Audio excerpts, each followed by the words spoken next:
Hello, my name is Duncan and welcome to Back Away from the Donkey and Bath Books.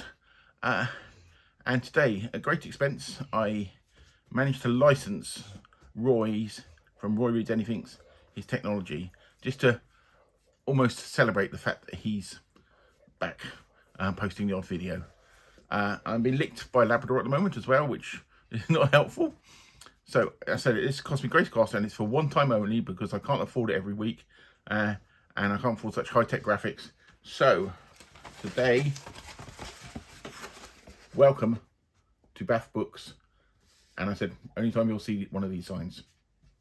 And now become a collector's edition. So if you want it, ask me, and I'll send it to you. Because it could be worth a lot of money in the future. Anyway, onwards and upwards. Check out Roy's channel. So, I've been looking... If you've been watching my videos recently, I've been struggling. Not that I've got ideas for videos, it's just sort of getting down and doing them. And this morning I just wanted something quick to do because I really wanted to post a video. My normal pick and mix, I didn't really have enough to do that. But I decided that at the moment the world's feeling a bit on the crap side, isn't it? You know, all this rubbish going on in the world.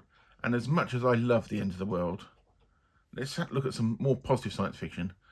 You know, the golden age of science fiction, especially the 50s and that, we had people looking more into what man can do and make the future a bright place.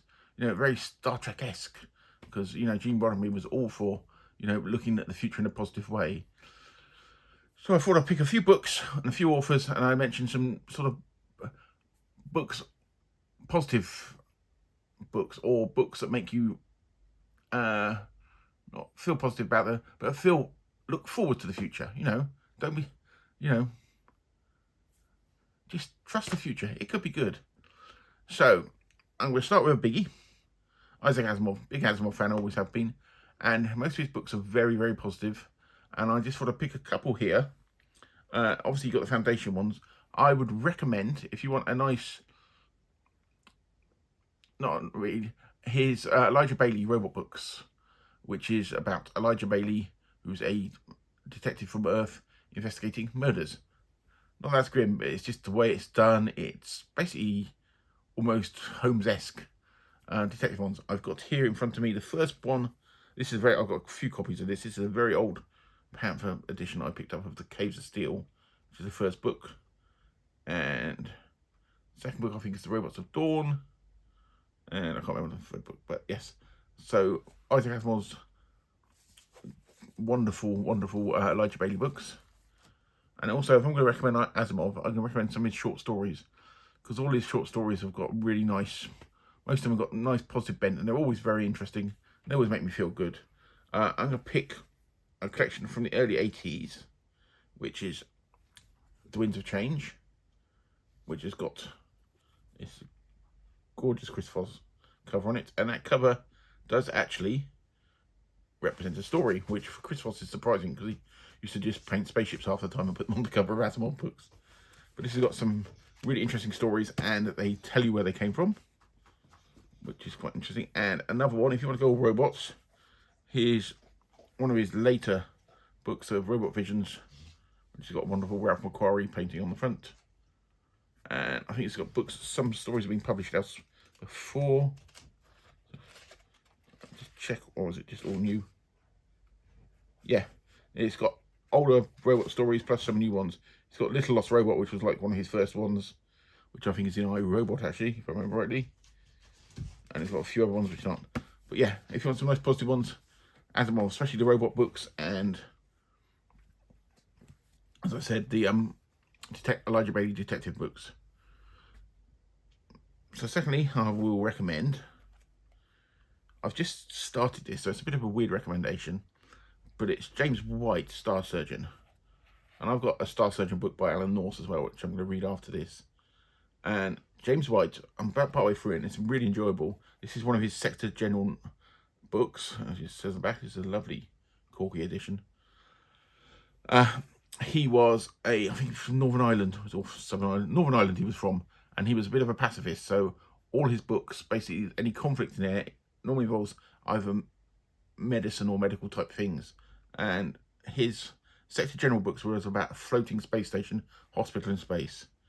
And from what I'm reading this so far, this is really, really good. You can read them out of order. I think there's about 12 of them. I would like to read some of his other books as well, actually, I think. So I said I'm about halfway through this at the moment. So James White, look him out if you can find him. I said I think he died about 1999. And I said his hospital book, very interesting. And then if you're looking for nice, what should I describe, pastoral science fiction, which Clifford Simak is almost the only proponent below. You could count some of Ray Bradbury's work as, which is more country-like science fiction. And his books always make me feel good, make me just good. There's no sense of warmth over me. But yes, so I would recommend Way Station, which is great. But my favourite is City, which has got robots and dogs in. And I did do a video just on this one. It's one of my older videos. As I think I said in there, that he does play fast and loose with evolutionary biology in this. But if that's what you concentrate on, you're missing the whole point of the book. But Clifford Simak, Sean Standfast is a big Simak fan, and he's probably read most of the things that Simak's done. So it might be worth checking out his channel for anything if you're interested in Clifford Simak. So the next one is, this is almost fantasy. It's a Piers Anthony book, and Piers Anthony's can be a bit controversial because some of his books can be slightly sexist in nature, some of his representations, but I enjoy his books, and creative ideas behind them are quite interesting. So this is the Split Infinity trilogy, which I think there ended up being 6 books in the end. And that first book is Split Infinity, and this is about a world, I suppose, is almost dystopian, but and to move up in the society, you have to play these games, which can be sports games, anything from horse racing to playing chess, and that's how people move up and get rewards.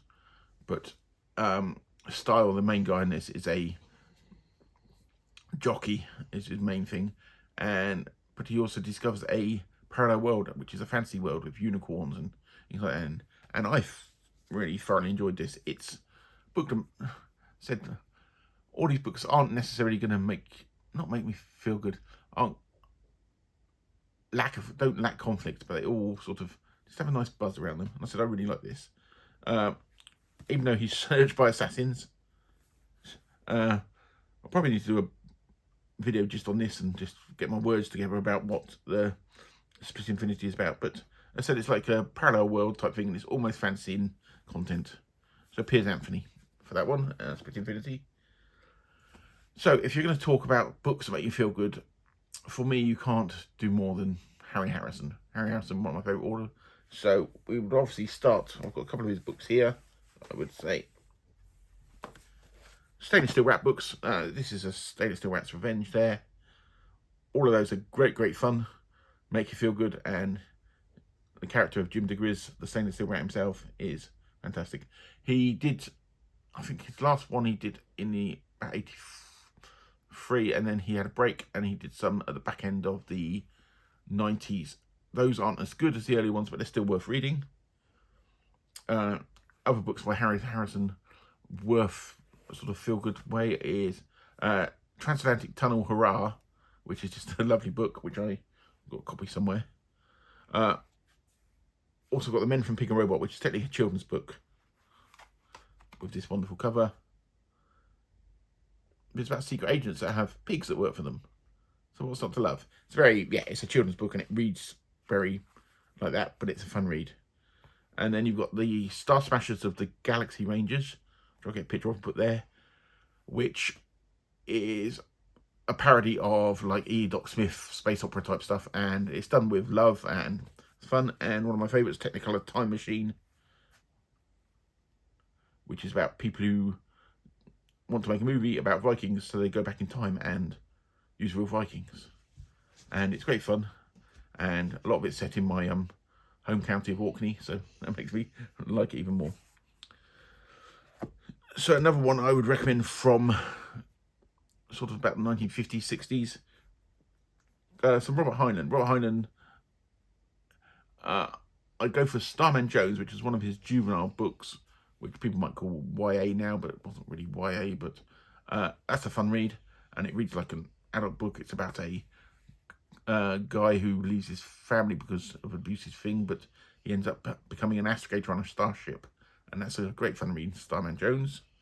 And also one of his other ones, which I only just recently reread because it was in my box that I mysteriously got the other week, and that is Methuselah's Children, which is about a group of people who have extended lives, and they are discovered in human society, but it does have the like positive feel and books of this sort of era do about the future, looking forward to the future, that things are going to be better and shiny and new. And finally, for another Heinlein book, this was written back in the 60s, I think. Glory Road. It's probably one of the only more science fiction fantasy. I suppose it is one. People count it as fantasy. I wouldn't. It's about this guy that goes on an adventure down the Glory Road, going between parallel worlds and that. There seems to be a lot of talk about sex, which can be a little annoying. Not much sex in there, but there seems to be a lot of talk about it. But it's a thoroughly enjoyable book, and that will keep you going for a bit. So let's just do something a bit more modern, shall we? Andy Weir. Andy Weir seems to have, as modern writers go, done a nice bit in quite positive feeling to the future. The Martian I adore. I think it's a great book. There's obviously Project Hail Mary, which for some reason I've not read yet. My wife has, and she thinks it's fantastic.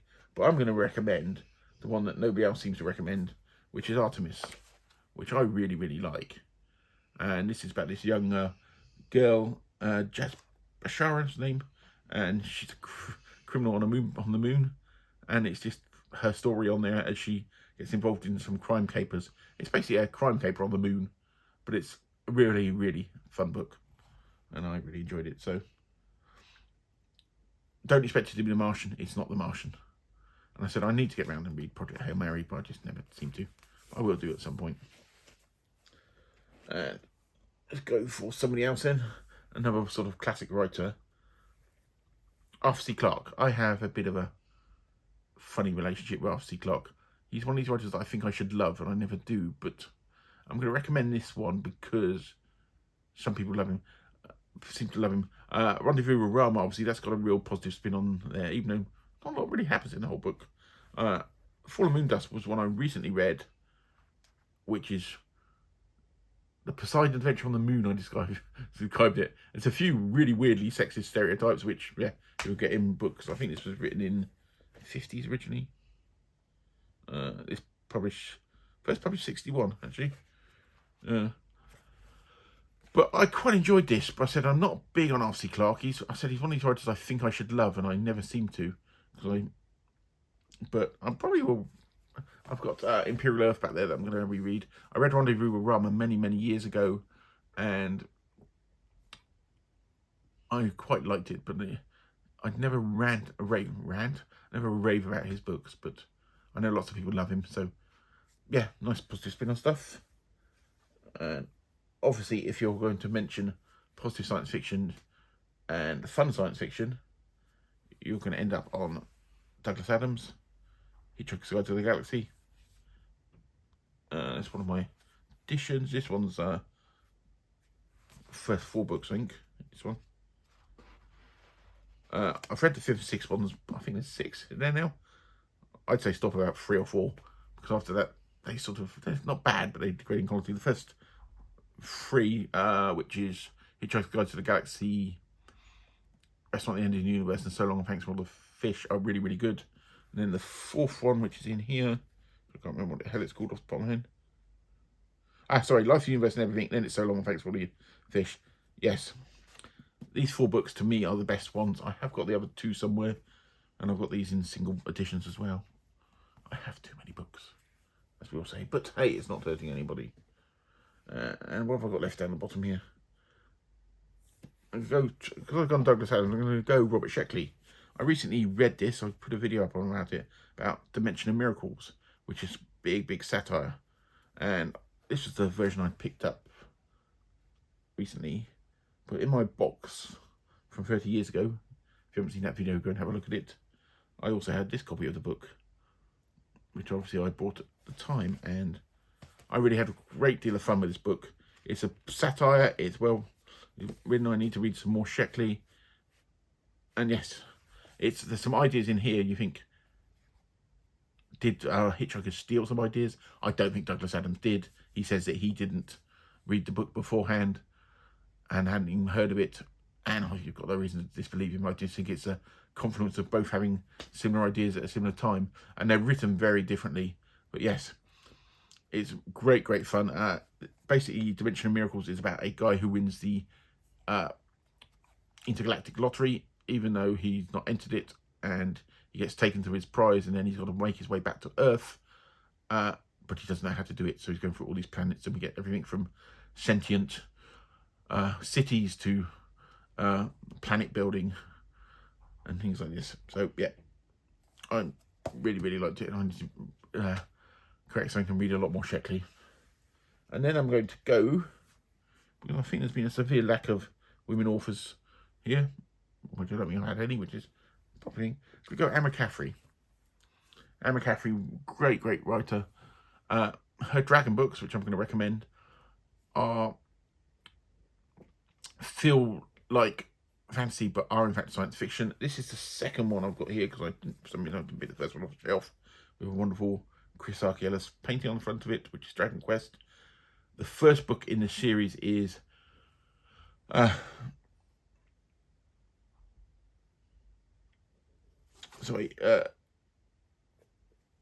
Dragonflight. My brain went a bit dead there. It's Dragonflight. It reads quite differently to the rest in the series. What I would recommend, if you're going to go through and read the series, I would always read them in publication order, well, for the first read through, because I must do a video on the way I read a series of books, because I find with publication order, if an author, even if an author goes back and does prequels, you're discovering things when an author almost discovers them.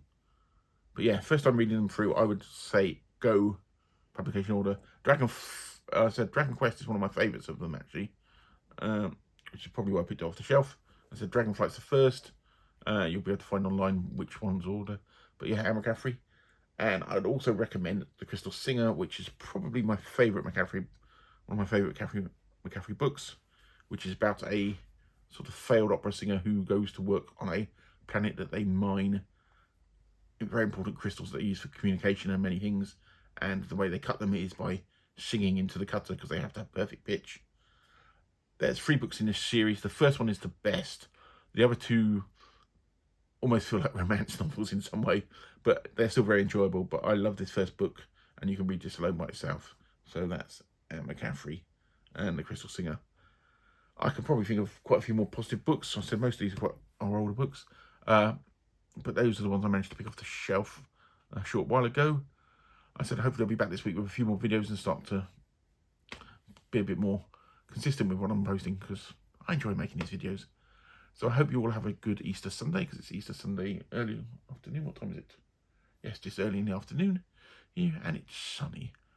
And I said I'm afraid that obviously that technology I used at the beginning won't be available again, but I hope you enjoyed my use of it, and I will speak to you all very soon, and bye-bye.